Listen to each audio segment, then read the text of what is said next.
Hi everyone and welcome to Everyday Chatterbox. Today I'm here with Kayeleen, my beautiful friend, and we're going to just be having a chat about all kinds of things, but also touching on discrimination and racism, things like that. So stay tuned, it should be interesting. All right, so what we're going to do to start off with, I'm going to get you to choose 3 questions.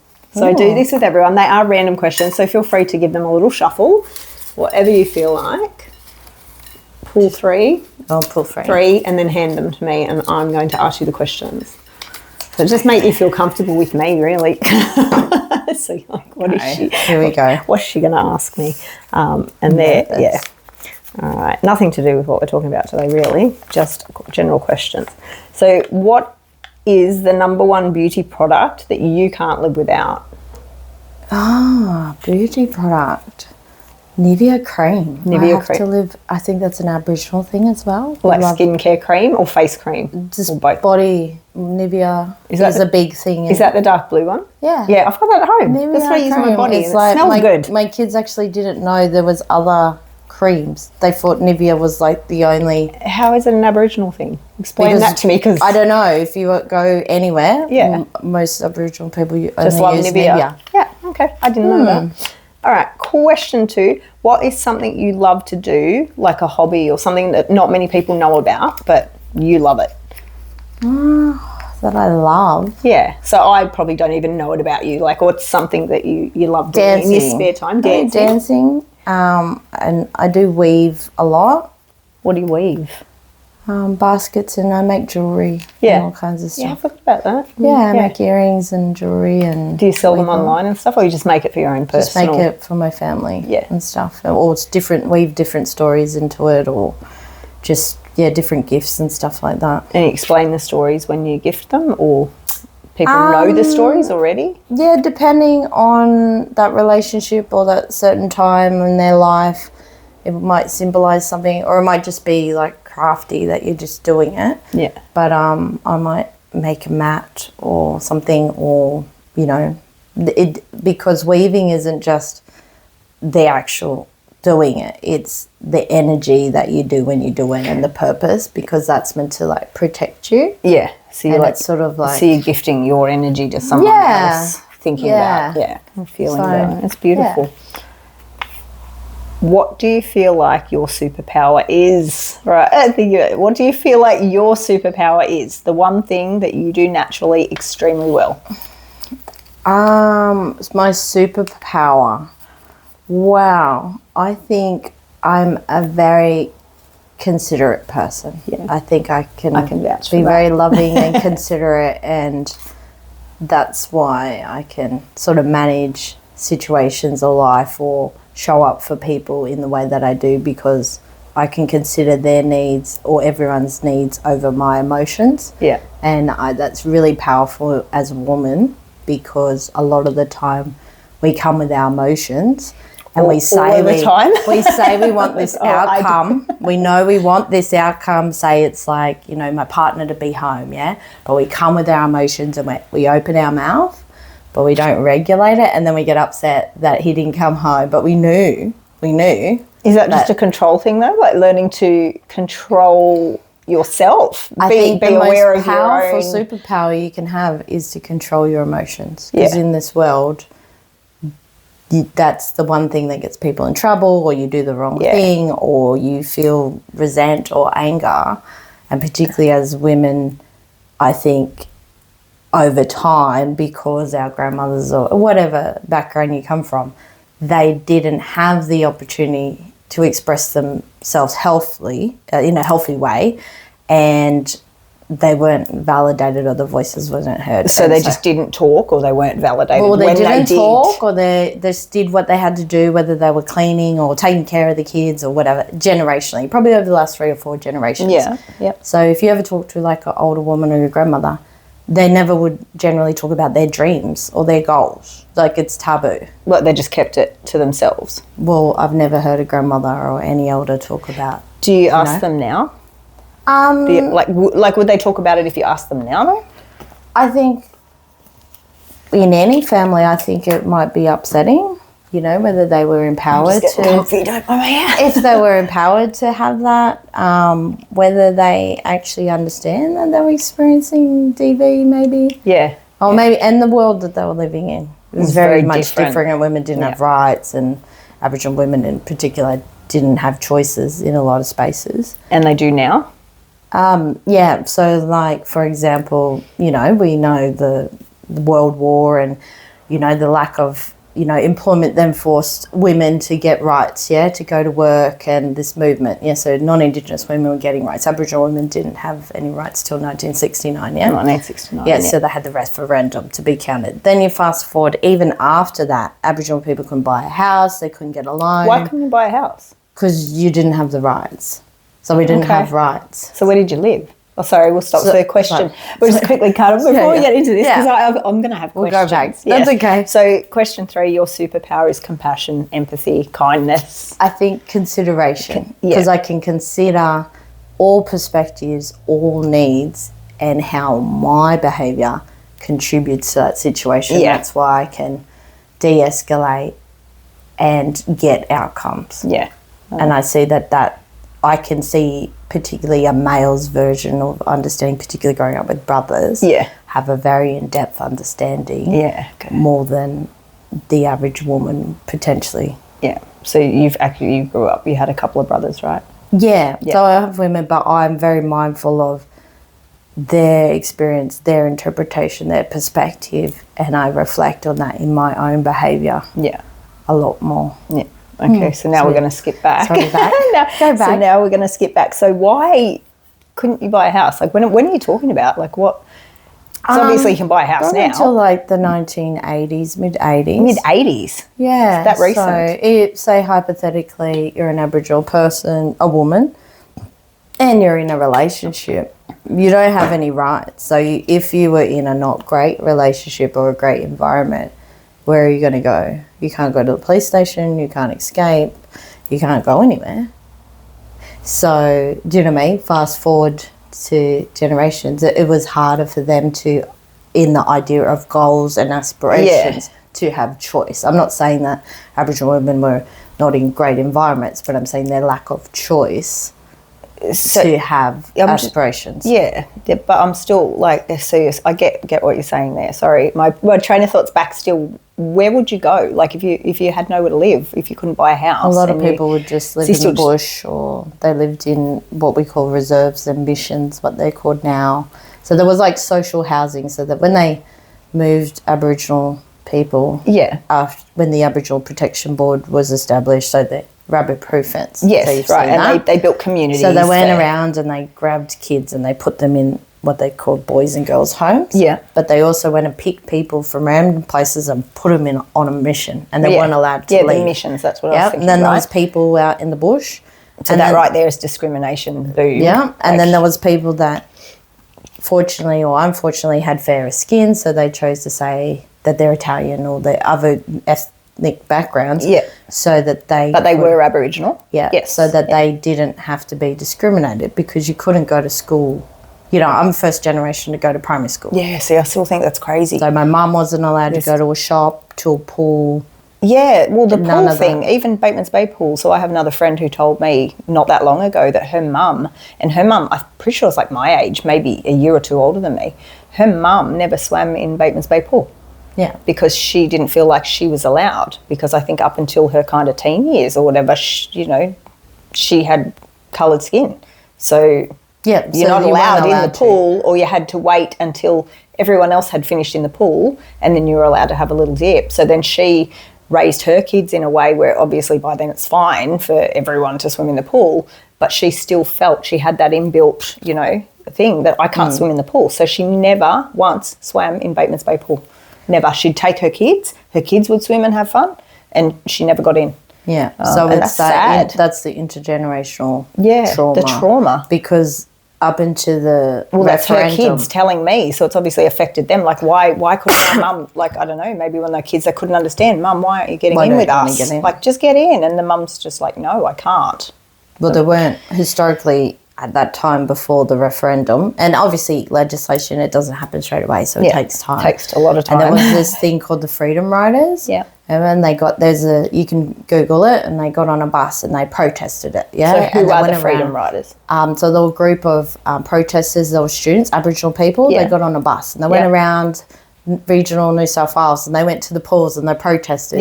To this outcry. I think I saw something online about that actually, but so they did this movement. So fast forward, prior to that, Aboriginal people weren't allowed in town. You had to have a permit. You would get locked up and bashed. Or I wanted you to tell me. I know you told me a long time ago, Narooma story. I swear you told me a story about Narooma, and there was a line that people couldn't cross or something. And it's not Narooma. It's any town predominantly in New South Wales. There's normally a street called Boundary. Yeah. So if you look and they're probably expanded on now. The street name is Boundary? Yeah. Like it's actually named Boundary. Wow. And that's the street that the Aboriginal people could not cross. Explain that to me again just for our viewers, because I remember I felt sick when you told me about this. And so if you go into any town, look at the map, there's normally a street called Boundary, and that line was where Aboriginal people were not allowed in town. Yeah. So they were on the outskirts and dwellings, and they had camps and, did what they needed to do, but they weren't allowed in town because they're not allowed to go to school. They're not allowed to do all these everyone things. In town's living comfortably in their houses and whatever, and then how would you get food and stuff if you're not allowed in the town to go to the shops? So you either have to... they're living off the land, or you're living on these sort of semi-concentration conditions, depending on if you're in the home or on a reserve or... So semi-concentration. So did you get anything not you personally, obviously, but the Aboriginal people, did they get anything given to them for help? Or so under the Aboriginal Protection Board, they were given the powers in New South Wales. They were given the powers to take the kids, and they had controls of the reserve. So if, say, hypothetically, this is a reserve, you get pulled onto it. They were what they call mission manager, and you'll hear that language. Aboriginal people will say when somebody's power dynamic, like mission manager. Okay. So they had the power to make decisions for everything. What you eat, where you go, who you marry, everything. You were stuck in this space, and every sort of week they would line up, get a bag of flour, a bag of sugar, and a bag of tea, and that is what you're living on. And that's why we have the health issues that we have.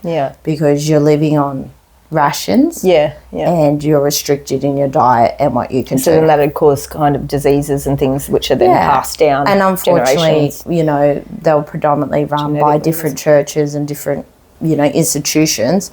And they were severely abused, and, bad behaviour and incidents happened. I know. I've heard a lot of stories too. And it caused complexity with how culture was transcended into nowadays, because if you're going to say 7 different clan groups or different tribes, so 1, 2, 3, they all speak different languages. And so different tribes in different towns? All over the place. You all speak a different language. Your belief system's different to this belief system.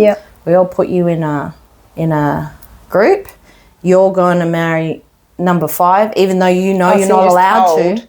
So it's like arranged. Or depending, arranged I don't want to speak on behalf of them, but they might come to the mission manager, but it might be forced, Okay. And these are the tribes within themselves deciding who's going to marry who? Well, I don't know. Not the mission managers. It's not really verbal. Okay, I can't speak on behalf. So it could be. But for example, if it was saying you 2 are going to marry, you might not, in your culture, be able to marry. Right. And now you're born kids to somebody that you're not meant to marry. Okay. Because because of bloodlines? So we have, within cultural systems in a kinship, patterns and processes around how marriage and things are meant to be. It's sort of like multicultural cultures. There's a system around, to make the bloodline strong and to make sure that there was no disability and diseases and stuff like that. But once you've got a cocktail and you mixed everyone around, it can make, and that's what causes a lot of the trauma as well around, because you might be, say, down the road, say there was a reserve and I was on it, but I might have come from Queensland. I might have come from WA. I could have came from anywhere, and now I've lost, somewhat my connection to my practices and stuff, and a lot of people trying to connect. And they weren't allowed to get an education while they're on this reserve. So you're saying you pretty much had to marry kind of within your tribe? Was it taboo to kind of marry outside your tribe?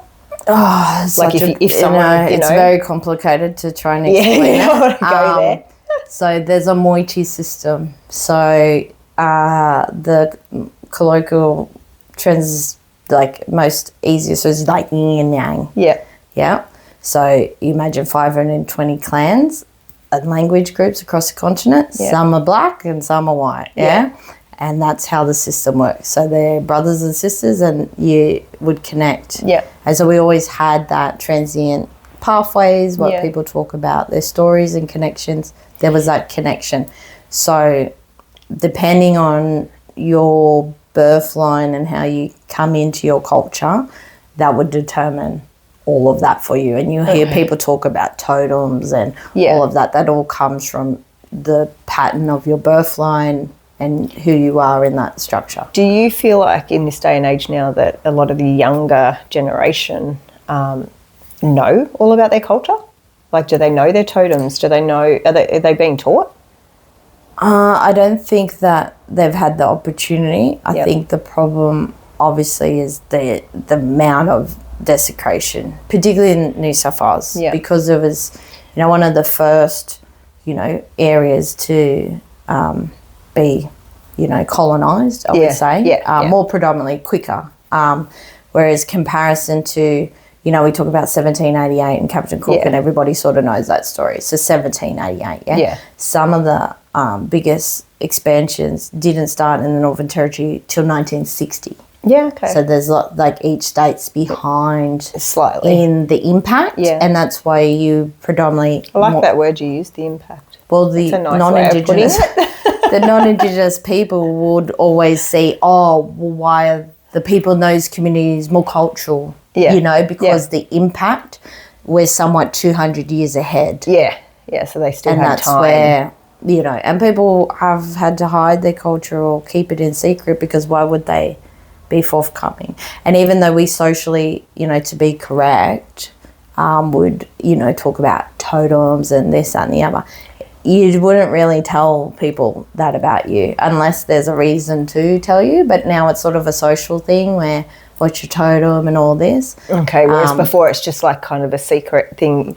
You just it depends on the nature. Personal, not secret, but a personal it's connected to your culture. So unless you're practicing your culture, what's the point of expressing it? Do you believe in this day and age that many Aboriginal people are, right into their culture? Like they're still...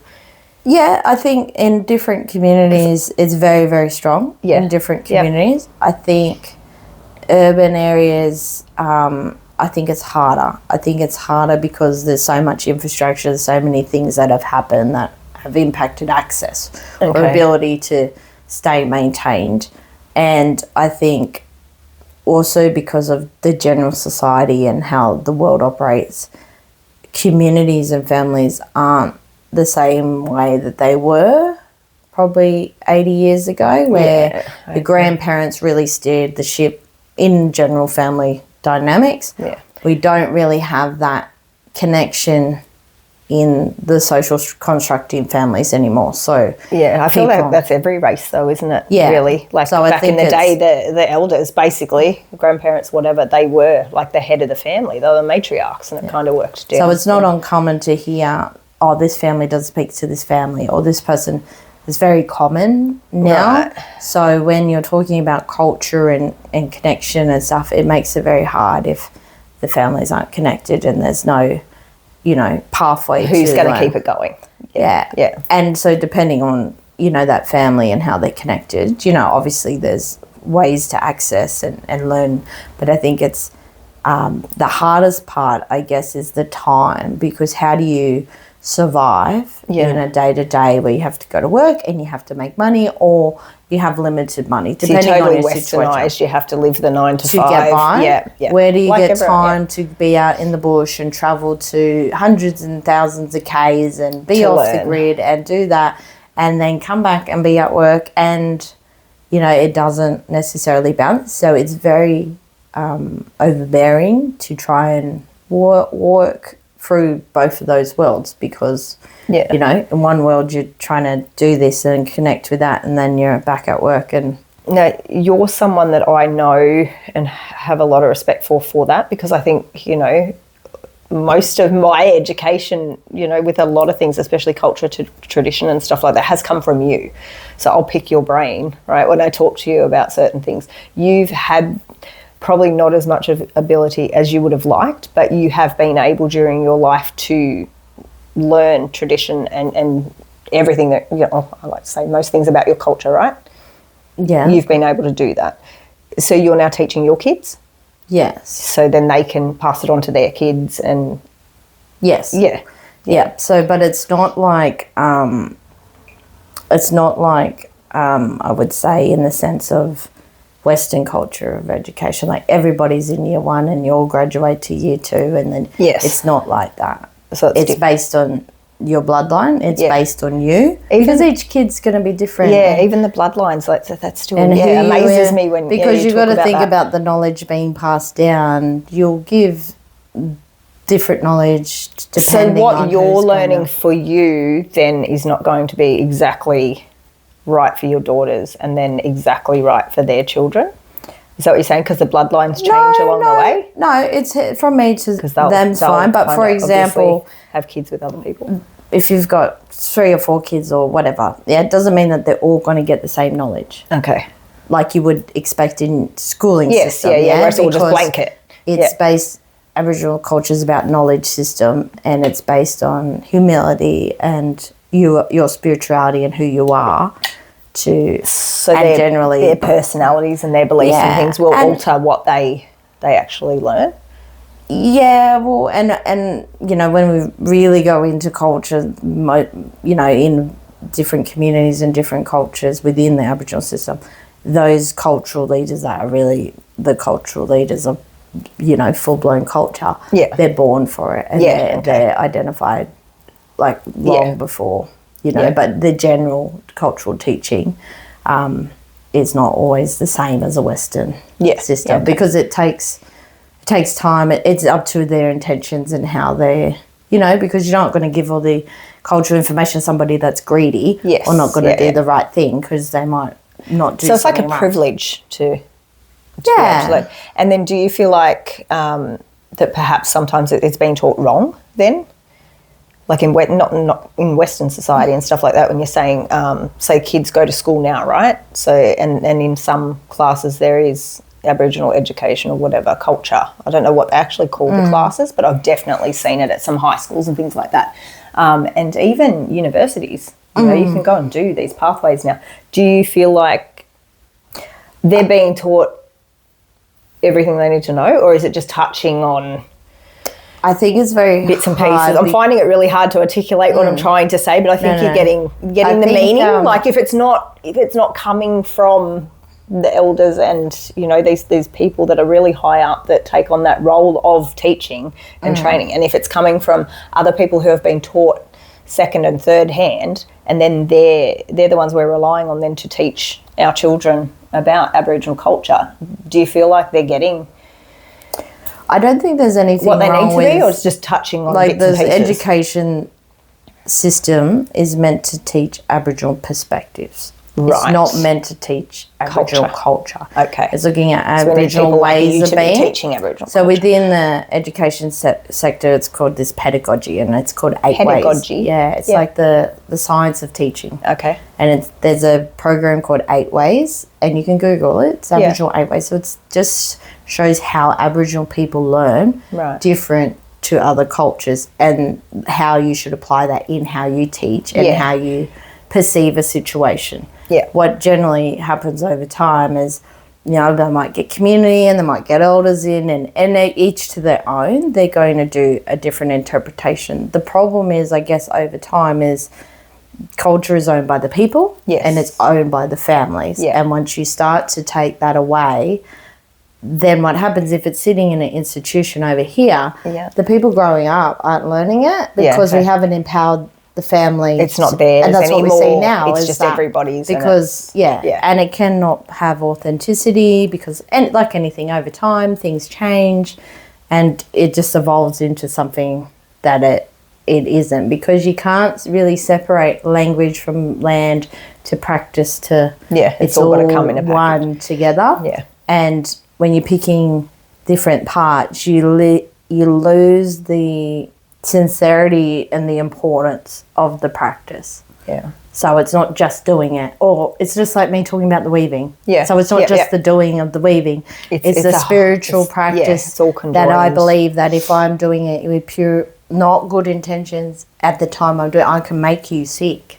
So it's going to hold. So that's that whole it's going to hold. Which your energy's going, whatever you put into it, it's going to hold. Yeah, but if you're just taught to just do it, you're not going to learn all the backstory behind it. And when we're doing stuff without the backstory, that's the challenge that ends up happening. Do you ever worry that culture? There's going to come a time where culture's not being taught anymore, and it's just going to fade out. Like, that's not possible, right? I guess it's up to the people. Like, I think the hard part is, it's about the passion and the commitment to it. You know, there's always going to be a challenge of every culture evolves over time. Hundreds of years, there's law, what we could call law, and protocols. And so they evolve, like we went through the Ice Age. Yeah. Then things change, and people adapted. And then hundreds of years later, we change again. So we're not practicing exactly the same. There's interpretation. So there's always that. But I guess sometimes, I don't know, sorry to cut you off, sometimes I feel like the interpretations can be wrong. Like, I know, I've been taught certain things about Aboriginal culture, but then, and traditions and things, but then I've had people tell me a story of what they were doing. Oh, I did this on the weekend, whatever, and I know that's wrong. It's not wrong to them because that's what they were probably taught to do, this spiritual thing. But I've been told by someone obviously a bit higher up that knows that they've actually not done it right, but they feel like they did. So, I'm not going to say anything. It's not my place to say, sorry, I know that you've done that wrong, because I've been told by someone, I've had a conversation with someone that's explained that whole kind of thing to me, and you just did that process wrong. I think it's more that there's an urgency to learn and to be Aboriginal or Aboriginal enough. So this whole woke Aboriginal thing, explain this to me if you don't mind, because I've not heard this. I don't know. I don't know this whole, I think we're all just people. I just think that there's this pressure, this social to be a certain way, or what? To be more Aboriginal. I would say more Aboriginal. Yeah, like for example, a scenario might be that we're at an event and we're going to have the Aboriginal dancers come and perform. Yes. So all the people in the crowd who are Aboriginal, they were not, we're all looking for the Aboriginal people to come in to dance, and they would be perceived as more Aboriginal. Because they're dancing? Well, inadvertently, because they're actively demonstrating their culture. That, hey, I'm Aboriginal. Then somebody that's over here making a coffee in the normal clothes, you wouldn't perceive the two as someone as a lap as the same, even though this person over here may have way more culture. So you're saying more and more Aboriginal people then are trying to just prove they're Aboriginal by doing I don't think it's necessarily that are deemed Aboriginal. It sounds even racist just saying it like that. I think non-Indigenous people putting the pressure on Aboriginal people to be more Aboriginal. Yeah, like for example, there's a use of language, or, we've got to do a big, welcome for everything, not necessarily for things, because everyone wants to be politically okay, and that's respectful and understanding, but, they would treat them differently depending on, like colour skin as well. Like you might see... I wanted to talk to you about that. Like I've got a daughter that's got really fair skin and orange hair, red hair. Yeah. Is she less Aboriginal than her sisters? No.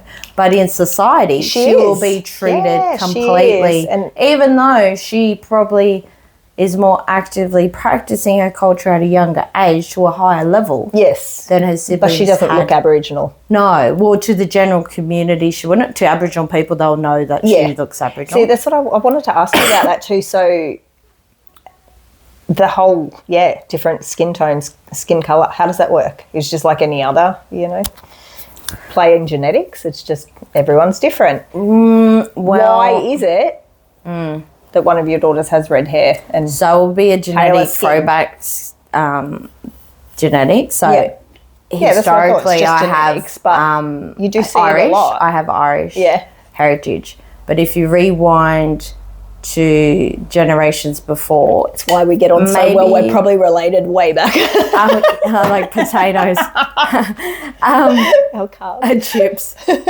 But so both my parents are Aboriginal, both my grandparents are Aboriginal. But if you go back, so your bloodlines anyway, they come direct. Yeah, every grandmother was a domestic slave. So Aboriginal women, younger girls, were taken to farms and they were slaves, and then they were brought back when they were 18. Yes. Okay. So unfortunately... Brought back where? To their families. Okay. What, so that was sort of... There's a movie, if you ever get to YouTube it, it's called Jeddah, Jedda. Jeddah. And around that time, it was promoted that these young Aboriginal girls come and work on your farm, and unfortunately... historically it was known that the farmers would, all these families I've seen it. If there's a scene in it, I think I'm remembering is not a very nice scene. If it is, I'm pretty sure. There was incidents of abuse where offspring came from that, but there are genuine people that migrated and they had families. So it's not all a result of it's just interracial. But there is a lot of, events where people were, and so taken away, and particularly if they had fair skin, they were taken into the schools, these boys and girls home. And and you said earlier they were palmed off as being some different ethnicity or whatever. Oh, that was outside of that if you had fair skin. But in these institutions with the boys and girls homes, and you'll hear the stolen gem, that's what they talk about. What happened predominantly more with them, they don't have any records of their family, so they were taken. And they were bashed to be white. They were actually critiqued and taught to be white. Yeah? And so this is where the whole, racism comes from, that, because they were conditioned to believe they're not Aboriginal. Aboriginal's dirty. It was promoted in the broader context of social activities. I guess the disadvantage they had more predominantly than other counterparts is fast forward and they finish their time and they become adults and they go out into the world, they were all given criminal records. So they couldn't work. So if you're a baby and you got criminal history, how are you going to survive? How are you going to have a life? And people were severely disadvantaged or, lost. They're trying to find their family, can't find their family. How do you live in a world you can't have an education? And statistically, the stolen gem, did many people ever find their families? Like, were many people able to? I think there's some. So there's like New South Wales Link Up that helps, stolen gem, and there's a healing foundation, and there's a big thing about it. I guess some people never made it home. Some kids went. There's a lot of different stories of people getting taken, and the lack of recording. So it's very sensitive. So there's nothing written anywhere. Though it was just that's it. There's no. Because if you ever watch Rubbish Proof Fence, they're just grabbing them, chucking them on the back, and they're going. But it doesn't mean that outside of those institutions, because it was legal to kill Aboriginal people. Like my grandfather would walk in town to go. He wasn't allowed to work, but he did work, and he used to get bashed and locked up. He'd walk. This is my grandfather. And this is your grandfather, not your great-great. It's school just your and people hanging from a noose, hanging. Aboriginal people getting murdered. It's not even that long ago. See, I think it's that part that spins me out all the time when you tell me things. Sometimes it's like, and my mum didn't get to go to school. Ago. Yeah, she didn't get to go till year 5. They said Aboriginal people are done. Yeah, they're not worth the education. So you're the first generation in your family to be educated, to be able to go to kindy. To go from that line, siblings. Yeah, but it's only because my grandfather had. Signed a waiver, and he got back in those days the Union and the Labor Party members to advocate for him, because he actually rebuilt Darwin Airport. He rewrote the roads, but he was getting locked up, getting bashed every night because Aboriginal people see that boundary street. He was not allowed to be in there. So he was crossing that line to go to work. Getting bashed up and then going back home. And so he ended up choosing to sign what they called a dog tag at that time. Right. And what that allowed him to do is to work, but you had to never talk to your family again, never speak your culture, never go back. So he didn't get to go back to the community where he came from. He never got to bury his family. He never got to nothing. So he just chose to step over that line, stay over that line, sign that form, and... Well, he had to survive. He had 11 kids. He had a wife.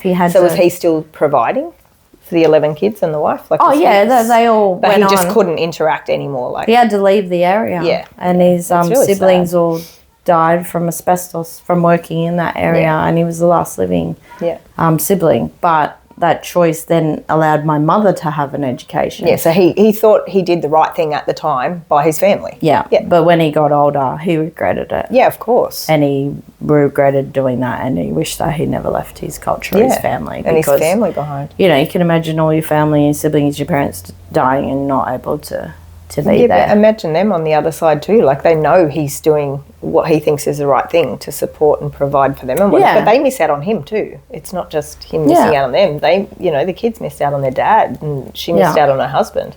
Yeah, and so all that intergenerational trauma, and then we fast forward and it's NAIDOC week and we just want you to show your culture. Like, it's very condescending. Yes, yeah, because I can see. They haven't had the time to repatriate and build. You know, that's just one example. I'm not saying that everybody. That's why I kind of, in a way, asked you to come in here, because obviously you're my friend, and, I pick your brain about lots of things. We have wonderful conversations off camera.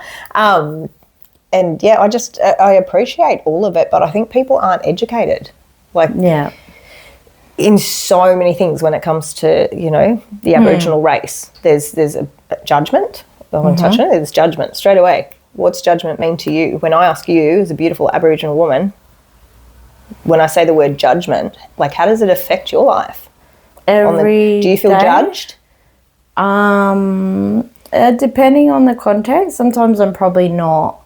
Do you feel judged by the colour of your skin? Oh, yes, definitely. Yeah. I think depending. Sorry, I should be more direct. In the world, if I'm down the road or I'm walking, I will be profiled. Like, for example, if I'm going for a jog. Yes. Yeah. Yep. Why is this Aboriginal person jogging? Because you're not allowed to want to be healthy, or? Well, it's because the lack of exposure of seeing it would then imply that something's wrong.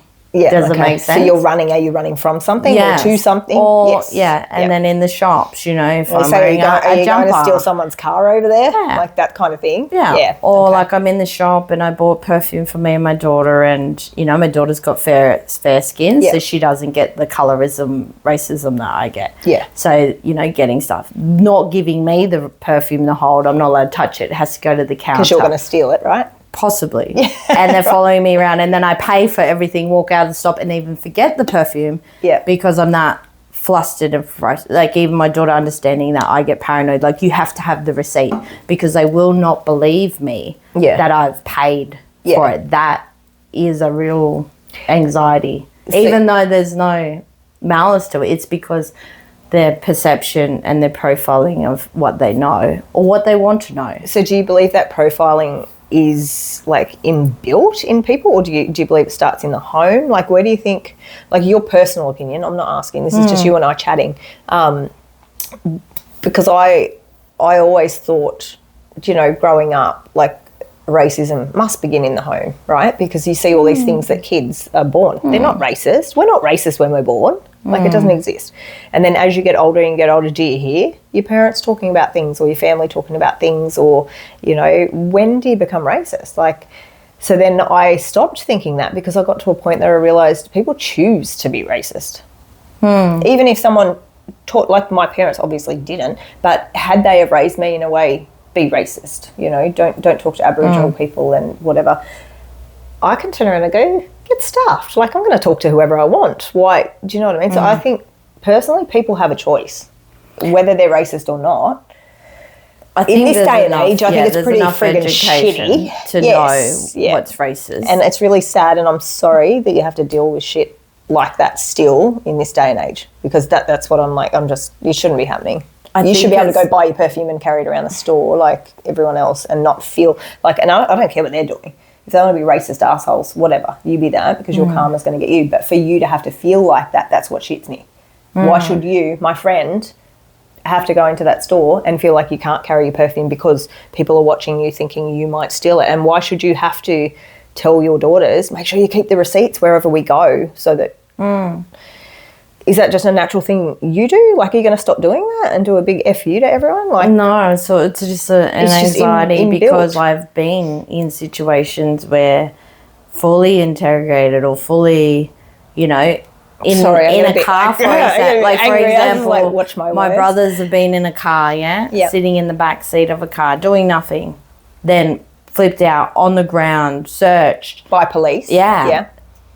Racial profile, even though they're not driving, or not allowed into spaces or into pubs or clubs or anything, like because they might start a fight or something. Well, they just Aboriginal. They actually have a ratio. They don't let so many Aboriginal people into certain places, and that's to stop. Oh, I don't know why the reasoning behind, but there's obviously an undertone of why that perception is there, or their controls that they think. But I don't think it's gonna.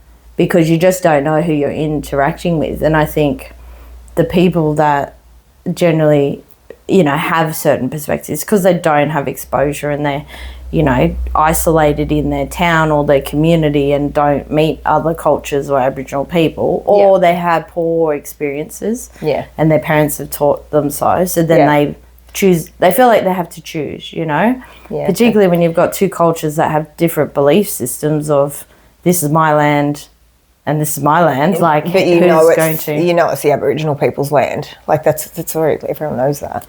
Yeah, but I think if you were, say, for example, inherited this land from your grandfather and grandfather and grandfather, say you're farming, are you talking about you or me? No, say a non-Indigenous person has inherited the land and this is you have to do this. So it's been their farm in their family forever. Yeah. Then you come across an Aboriginal person who's telling them that, but you know, we've worked for this. This was given to me. Like, you know, I'm challenging their Inuit, like their core belief system. Yeah. And you've got two people with core land ever belief.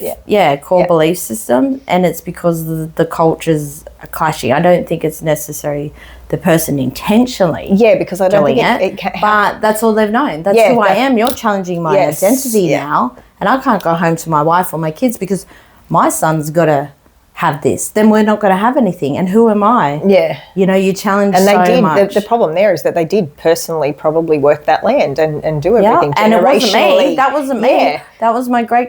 And I didn't like him either or whatever it is.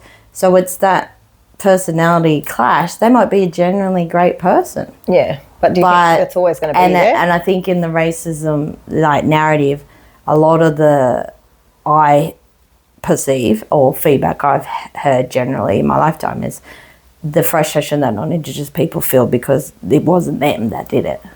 You know, like us personally. Historically. But I'm a good person and I'm, you know, but you benefit from the power dynamics and the systems and controls that disempower Aboriginal people. Yeah. And the absence of empowering Aboriginal voices, it's a problem because if you benefit from it, then that's where equity and equality become an issue because, you know, we do it when we acknowledge traditional owners and land and all of that, but we don't really give up the power dynamic that goes along with it. Yeah, so you just always know it's our land.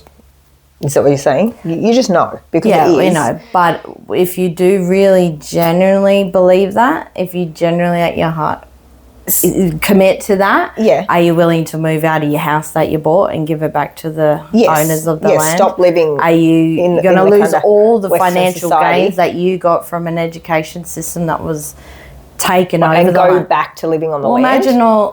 Aboriginal people don't have to live traditional. We can benefit from the infrastructure. You know what I mean? Like everyone has. So you think this about this is where it gets hard, though. This is the whole thing where it gets really hard. There's so many like blurred lines in there. Well, billions of royalties that have never gone to Aboriginal people. Where are they? Well, you know, look at all the taxes and laws and everything. And it's just kept by the government. Well, where does it go? Aboriginal people don't get it. Yeah. You know, there's this narrative of Aboriginal people are bludgers and they're all on Centrelink. The highest Centrelink payments are aged care pensions of non-Indigenous people. Yeah. It's not Aboriginal people. It's not Aboriginal people getting it. The aged care pension. I think that's, I don't know, for me personally and the people that I associate with, I like to think that's very outdated. That train of thought that you just said where people are all Aboriginal. Well, they think they get a house and they get all whatever. This. I like to think that's outdated. Like it's very quickly being like, that's not the case, because I don't think I know, and I live in a town, obviously we live in a town that, we all just live here. I don't know many Aboriginal people that aren't working, that are just, chilling, claiming benefits and whatever. Like I'm sure there's some, but there's some in every race. There's some in every single race. So I know we're just talking about an Aboriginal issue, but it's not. Yeah, it's definitely really. Not. It's every race is like that. So your kids, how do you teach your kids to deal with racism then? Like how have you taught them?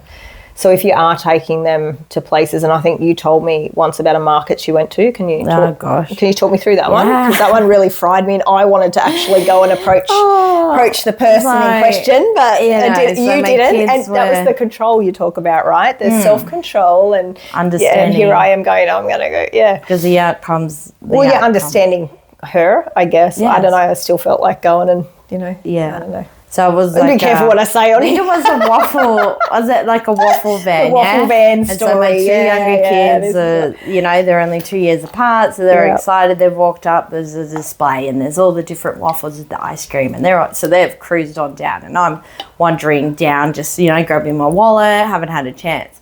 And the ladies looked at these two, and they're dark skinned, so you can clearly see that they're Aboriginal, And before they even, and I'm like, have a look, and they're just looking, so they've, decided in their minds what they're going to look. And before anybody can say anything, this lady leans over and goes, "Oh, sorry, girls, why don't you just get one, because mum can't afford it." That's it. Come back to mum, and I can't believe that mum did not lose her shit.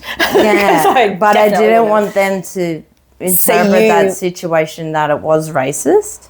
But it was. It was racist, but they're so innocent. At the time, you didn't they want don't them to think anything. No, I don't want them to feel that emotion. So how did you respond to that? I said, no, that's fine. Thank you. We'll have 3. Yeah. Yeah. So I'm not going to play into the bigotry. Yeah. I understand your lack of exposure and education, and me buying and just paying and responding in that way is I'm resetting that narrative that you have about Aboriginal people, because you think that we're aggressive. You think we don't have money. So you're just gently coming in and going, you're because wrong. If I that's so beautiful that you can do that and you don't respond like I would. I'm just feeding the narrative that lady already has. Yeah. And you are. by that's so more true. Exposure to regulate, and that's why I said that consideration is my superpower. I can consider my emotions to get the outcome for people in a situation that... Yeah, but I still feel like, sorry, but in this... in our town especially, like you've touched on this exposure a few times, and I get it. I 100%, like I hadn't thought about that, right? That there are probably plenty of, even just in Australia, there's probably plenty of places where people aren't exposed to Aboriginal people. So then when they do, see Aboriginal people, maybe that's where the judgment comes from. Maybe that's where the racism comes from. Maybe all they've heard growing up is you just drink all the time, like whatever. They haven't heard great things, but why haven't they heard great things? And B, I've lost my whole train of thought. I got on such a roll. I've lost what I was trying to say. But down here, well, if you grow up down here, or even if you just live down here, I think it's we're everywhere. all just mixed races here, right? So everyone's gone to school together. I like to think in our area especially that it's very limited racism. Like it should be less here. I think people will probably I really wish I could remember surprised. what I was going to say, because it was so important to me. But I think there's a lot more pressure nowadays to not be racist. It's not socially acceptable. So when something's not socially acceptable, people are more perceived to wear masks.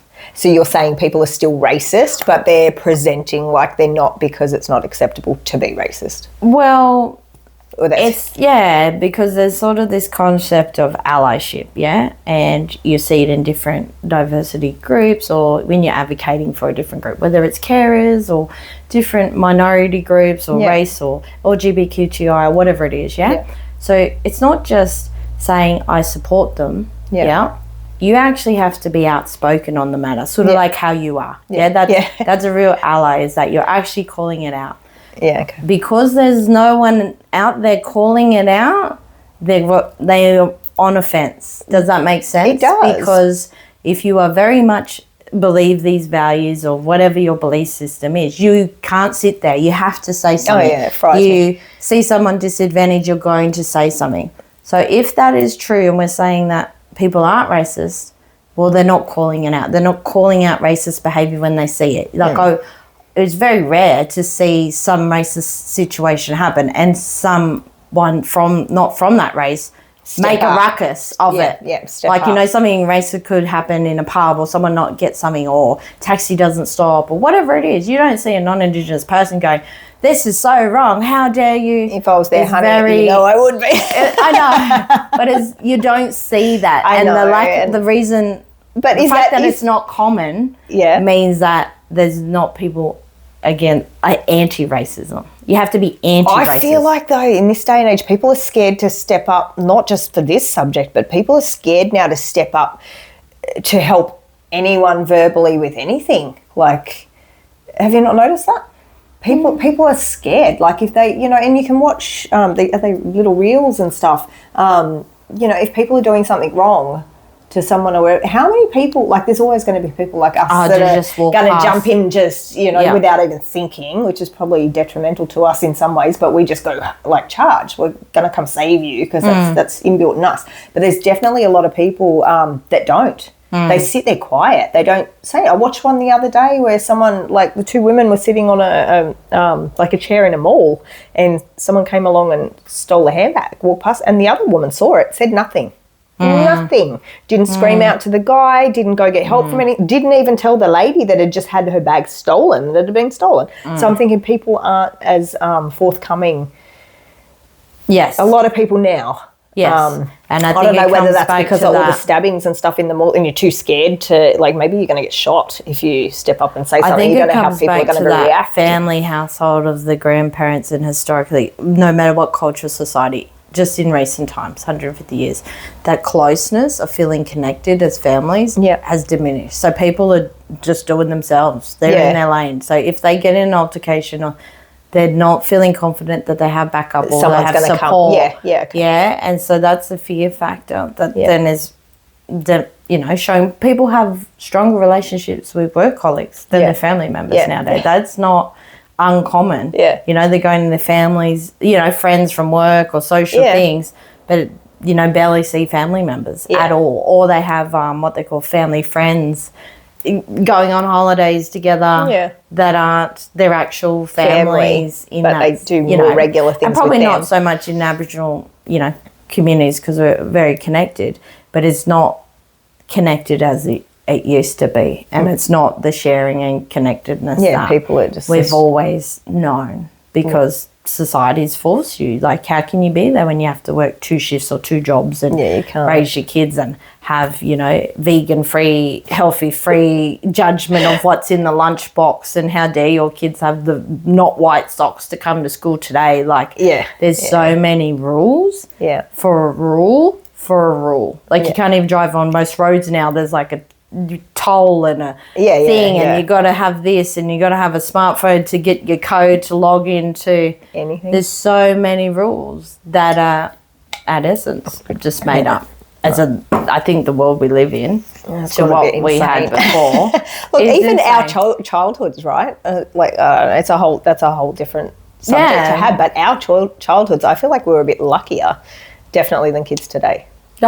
With regards we were outside, we were disadvantaged. I think that era, and obviously different for different cultures, but we were born in the grit. My kids would complain about whatever. I said, try having sleep for dinner. Or air. Have you tried that? Because that made me.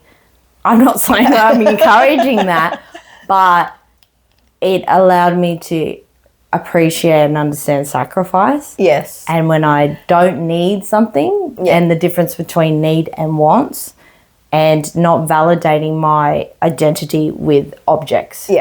material things where they've sort of grown up in a different era. And today the kids get everything pretty much they want and need. Yeah, I call them the cotton wool generation now, like just and being very mindful of how that plays out to their thoughts and how they feel about themselves. But yeah, definitely this generation's different, but they'll have different strengths and weaknesses. I'm sure our generation had different strengths and different weaknesses. I think we were very blunt. There was no, everybody just do your best, and we all jumped in and we were in the grit and we just got it done. But I think also because of that, I think our generation coming through, because we're known as generally unpacking intergenerational trauma, like we're seen as the generation that's actually, dealing with the trauma and calling out the stuff that's happened with it. We're actually the cause of the breakup of our families, because we're the ones that are calling out, I'm not dealing with this, I'm not, trauma within your family. Enough. So if we're all doing that, we've dismantled the whole family, because we're not going to put up with grandpa's stuff because he used to bash nan or... Yeah, it's not good enough anymore. Yeah. You're breaking that chain. That culture was, we're family. We don't snitch on each other. You just be quiet. We do it. We do whatever needs to be done. Yeah. We've actually dismantled that by actually which is talking massive. about it. So it sort of goes... It's hard because it's sort of hand in hand. Yeah. But it's trying to look prior to that. What are the strengths from that period before? Because that you can still bring in and still... Yeah, because how can you say to family or kids stay connected when, there might have been really bad trauma within your family and they can't connect, or they can't because it's not safe, or they're not good people, or whatever your view is. Yeah. It's hard to say, oh, go and learn your culture or go and be like, how does that work? So you just move forward.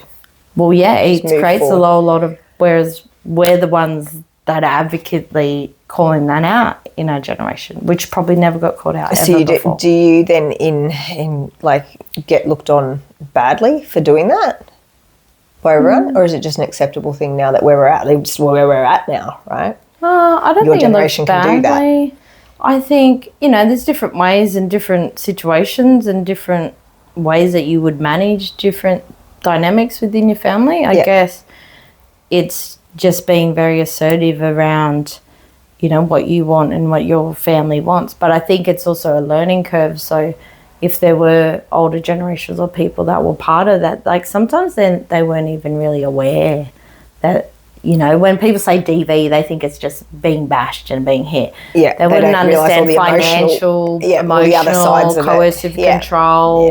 Yeah. Where we have education, we can go on Google, we can learn. Yeah. That generation before didn't even know. And that can also bring a lot of grief too, because they might perceived a situation a certain way and it wasn't quite that certain way. Or sometimes the grief that, they contributed to different things, So it's different for every person, but I think our generation is way more outspoken on this is not okay and we're not going to do this, and very mindful of what kind of parent or human being we are. Yeah. Whereas if you probably spoke to your grandparents, they weren't self-aware of what kind of person they were. Yeah. They were more around just doing what needs to be done and paying the bills. But they weren't taught to be self-aware. No. So they didn't know. No. But go back generations before, they just forgot about it. Like they know, but they forgot about it because they got conditioned into a box and they were in survival. So their brain development, when you're in survival, you can't plan. You just survive. You just survive, and you actually scientifically cannot plan. You cannot be motivated. You can't. Scientifically, you just can't. You just freeze in survival mode, and that's what's happened predominantly in a lot of the historical stuff with Aboriginal people. We've been in survival long. We have been the Holocaust. They talk about the Holocaust. Aboriginal people is 80 times what the Holocaust was. We were in that for generations, and from a genetically point of view, that stress and hormone goes into your womb, into your children, into your next one, into the next one. You carry, people carry. I read that, I think, was I telling you about the mice when they used the bloody scent with the mice? So they had this dad mouse a rat. I think it was actually a rat. And they put rose water, like the rose water scent, in with him. And while he was in the cage, they would electrocute. I'm sorry, anyone that's... it is animal cruelty I'm about to speak about, but it was a science kind of thing, scientific test. Experiment. Thank you, my darling. And so they zapped this rat. So whenever they had the rose water in there, they'd zap the rat. Right? So they did that, and then they'd take the rose water out. He didn't get zapped anymore. And then... they did it, I think it was a period of 6 weeks or something, like daily. Just a couple of times a day, but only while that scent was in there. And then so they've put him back with the mama rat, and they've mated, and they've had baby rats. So then they watched, because obviously rats reproduce pretty quickly, they've watched what happens to each then generation of rat. And they'd already gotten to 3 generations down. And still, those baby rats, the minute that rose water was put in there with them, they'd go shrink in the corner and hide and take it away, and they were fine again. And that happens with people, right? Yes. You hold on to that, and you don't even know sometimes. Well, there's blood memory as well, so it goes into your DNA. We could go that. We could so go if you think so far. about 1788 to 240 years living in survival mode, even probably and that's to passing this down, point, passing down, through your genetics to do how you that think like with like impacts. separate to our topic, because this is just my brain going now. Yeah. Do you think that happens with like psychopaths and murderers and stuff like that? Do you think that passes down? Mental health my brain goes like totally mental off health topic. is genetic. Mental health is genetic. Generally. But I'm saying if someone's actually got these crazy urges and commits mass murder and stuff, do you think that's genetically passed down? I'm not asking you because I know you don't know. I'm just like generally saying. I don't know. I haven't looked into it. It would have to be in a way, right? I think, well, there's, all these different counter arguments on it because choices, it's not necessarily. You might get urges. I guess a big contributing factor is, the mixture that has to create a cocktail, like it's, there is genetic, but it doesn't necessarily mean that you're going to do whatever in any shape or form, whether it's mental health or whatever, but your environment. There's been a lot of studies where there's, 3 different kids and the scientists, raised them and dictated which way they will go to demonstrate the environment. That one would be a doctor and one would be like that. So genetics does come in play in some regards. Excuse me. But there is always got to be an element of choice, because even in whatever urge, whatever frustration we feel in life, in our emotion, we still have a conscious choice to make in that moment. Because even if both parents are drug addicts, say, right? So they've got a higher predisposition than that, the offspring of those 2 people are going to be drug addicts, but they have the choice. Yeah, it's the same as DV. Just because one parent is violent doesn't mean the son's going to be violent. Yeah. I think that there's, there's different views around it because, cognitively, you could look at, we'll talk about. They generally do it because they don't want to be like that person. Yeah, they swing the other way, right? I think there's 2 ways. They either go down the same path. I mean, there's probably in the middle too, that grey area. But I mean, I've been told on black and white, and I only see black and white. But the extremes are you're going to do the same thing and go crazy, or you're going to go the complete opposite and rebel against that and go, I don't want to be like that. I'm never going to do that. The problem, I guess, sometimes with those, regardless of what the topic is, it's the intention that they make the decision that causes the later problem. So, like, for example, I had a very, aggressive, violent father that was alcoholic, but not, So, statistically they might say, oh yeah, well your brothers are going to be like, well they're not, but they, for example, one sibling made an active choice to not drink his whole life because he didn't want to be like that. But it's the fact that he did it because he didn't want to be like his father. Now that intention can challenge you over time rather than, because it's a self-gratification choice. So if that's ever challenged in your life, say you accidentally do have a drink. Yeah. All of a sudden, all that grief of I am my father comes from one drink. Instead of making an active choice for you that this is the type of person that I want to be and how I want to live my life. You're doing it for someone else. Yeah, when you attach it, because at an emotional level you've attached to it. And so every other emotion, you can't cut the string. Once you muck up or do the wrong thing, it can make it very hard. So I think that that's a lot of the motivation of why people believe in different belief systems, and we might counter argue on Aboriginal culture belief system, for example, to somebody that's Christian, and we might have different belief systems. But at the end of the day, as human beings, I think we all are motivated by, our self-reward system. Yeah. So just being very, because you go to church and you pray because you're going to be saved, or your sins are going to be washed, or you practice your culture because you're going to be acknowledged as a cultural leader. Like, there is a benefit in every conscious decision we make, whether we want to, say that we're humble or not. We do actually do every decision. But both can exist. We can still be humble and we can all do that, but we just have to acknowledge why we're making that decision and the intention behind it. Yeah. There you go.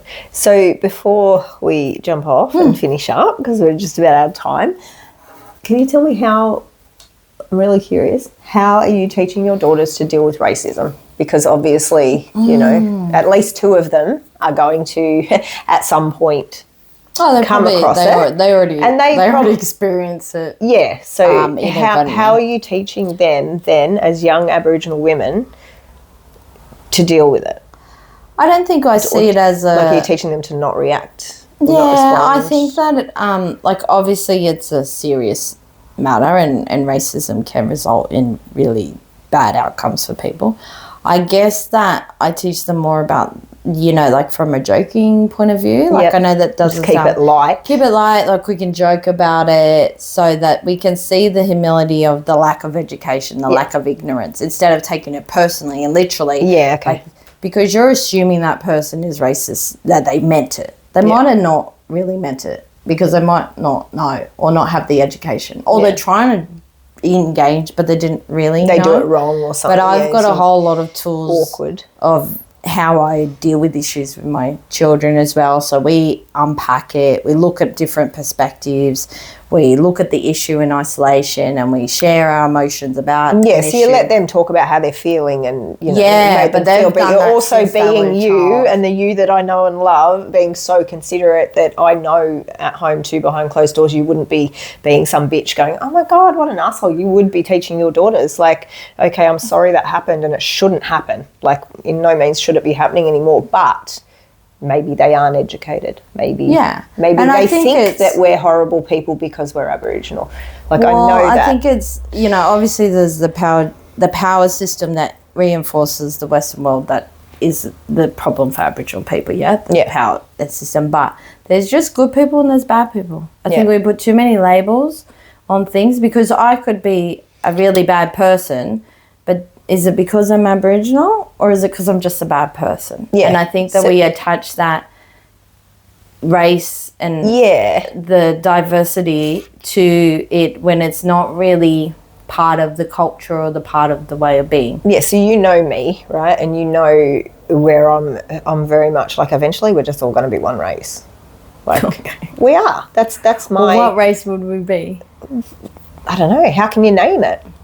Or I think that we're going to all come from somewhere, right? Well, it's going to go back. But there's so many interracial couples now.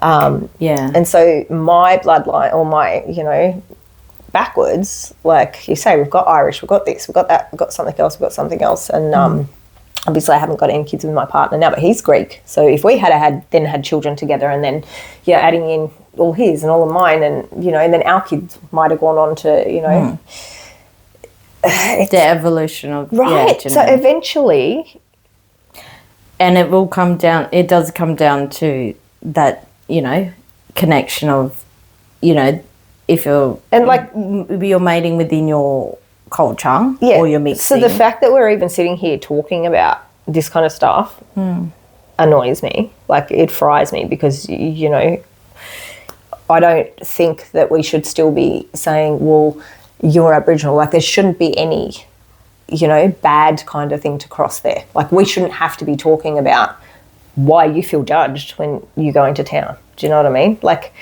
I know I sound stupid right now, but I know you know what I'm saying. Like, I feel like it shouldn't, like you say, when, everyone might turn up somewhere for a certain kind of treatment. Perfect example. I just thought of one.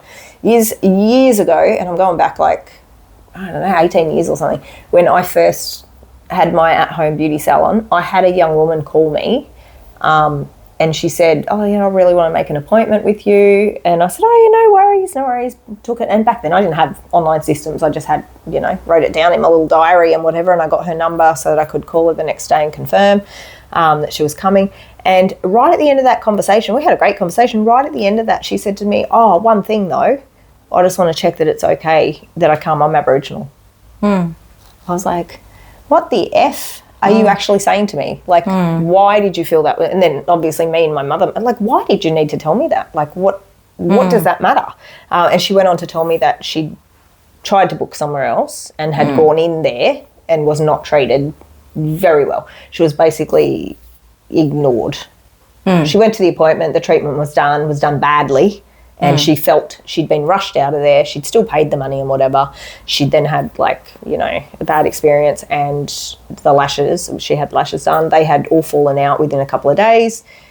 And I said, well, why don't you go back? Like, why don't you go back? Why don't you at least call them and say, hey, I had this shit experience. Can I come back in for a free infill or something? Any good place is going to go, of course, come in and see what's going on. She was too scared to go back, or she didn't want to go back because of the way she'd been treated. So she felt like then to book with me, she had to check with me if it was okay that I wasn't going to be racist and have a problem with her. And I went off at her, actually. I was like, don't you ever again feel like you have to say that to someone on the phone when you're making a booking for something. You don't have to do that. And I'm sorry you felt like you had to do that. But please don't. For your own self-respect, ever do that again.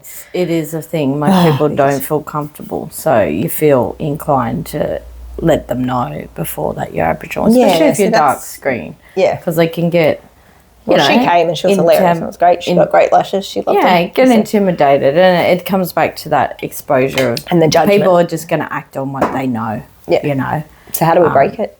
How do you stop racism in general? And education and learning and having conversations and meeting people. I think through shared learning and having conversation, you can find the similarities. I think because everything's siloed, we put so many labels on everything that everyone just feels like they're so different. Yeah. But they're really not. Yeah. And when you look at Aboriginal culture and the systems and everything, our system has always incorporated other cultures and other worlds and how we connect. So it's not, its own thing, but it's about what is best for everybody. And, at its core, it has really good principles of how to engage with people and nature and the universe. Yeah, it is that lack of education, because I see you, even as a human being that I know, go above and beyond for everybody, not just Aboriginal people. Like, I think within the first couple of times I met you, I was like, Jesus, this woman's got to put up with so much. But yet you're out there looking out for everyone. Like, you're not racist. You're not going, oh, fuck you all. Do you know what I mean? You're getting up every day and you're doing what you got to do for everyone, for a better world for everyone. But I think that comes from my exposure of my upbringing, to have exposure to non-Indigenous people. I obviously still had racism and different things, but I guess I had enough exposure to understand and interpret different cultures, and understanding to allow me to understand that and not take it to heart. I probably got a lot more thicker skin though. Yeah. Okay. I think that my, what would you say, like my, when you have like a threshold? Yeah. I've got a very high threshold for racism in comparison to the average person, but that's because of, honestly, like my trauma, my upbringing, because I had to build resilience from such a young age. Yeah. I have a unique resilience that other people don't have, if that makes sense. I get it. So, not having parents and, all the trauma and all of that, and that capitalize, it's built a resilience in me to not take things personally that generally most people would do. It's probably not always a great thing. There's a lot of triggers and traumas that come with that. Yeah, I'm sure there is. But it allows me to just sit and actually understand and not jump on the bandwagon of it. Like, somebody could say something very, very racist to me and I wouldn't have a reaction. Yeah. Because I can regulate my emotions much more than... don't get me wrong, I have my emotional breakdown and I go crazy. You're human. But I'm very mindful of, if in this interaction, is this going to help my people? Is this going to help someone? And if I have a poor interaction, they're just going to go, oh, Aboriginal people like that, and go on and treat my people, the next person they deal with, they're not going to help them. Yeah. They're not going to, just going to let them, and wipe for my emotions in that moment for 2 seconds. Yeah. I'm very mindful of my ability to articulate and the tools I have to regulate that situation. And you've taught yourself. Well, I have the education to do it. Like, why am I not using those tools, and I'm probably inadvertently, the sacrifices my family made to give me the education to have the tools to work in this. So you got to make sure then that you actually utilise those tools and have a big impact. Yeah, I could just be an angry person. But is that going to help anybody? Yeah. It's not going to help that person. It's not going to help. We have a blue. You go home, your problems with your family, I go, like, what's the outcome? Yeah, and then it just keeps ripple effect. Yeah, no. But, all right, my love, well, you just keep being you, because I love you exactly the way you are. Thank you. Thank you so much for coming on. I'm sure we could talk for hours and hours and hours.